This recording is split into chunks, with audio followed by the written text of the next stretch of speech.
કે રામદેવજી બાપા જ્યારે આ દુનિયામાં હતા ત્યારે એ પાઠ કરતા ત્યારે પાઠ ઉપર બાપાનો ફોટો નહોતો, તો એ પાઠ કોનો હતો? સવારામ બાપાએ કીધું, નાથ નિરંજન પાટે બધાર્યા, નકલંગ નેજા ધારી. એ અલખધણીનો પાઠ હતો, પણ છતાંય એ પ્રમાણ આ કલિયુગમાં એમને મેળવી આપ્યું. એટલે આજ પણ રામદેવજી બાપાનો ફોટો રાખવામાં આવે છે. કેવી રીતે પ્રમાણ આપ્યું?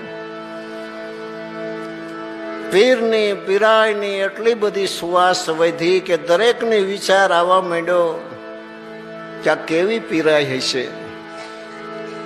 બારે પંથ, બારે સંપ્રદાયના આચાર્યોએ મળી અને પીરની પીરાયનું પ્રમાણ લેવાનો વિચાર કર્યો. એક જ દિવસે, બીજના દિવસે બારે સંપ્રદાયે પાઠ પૂજનનું આયોજન કરી અને બાબાને એક જ દિવસે આમંત્રણ આપ્યું. આ એમની અકળિત કળા. Download ShareChat.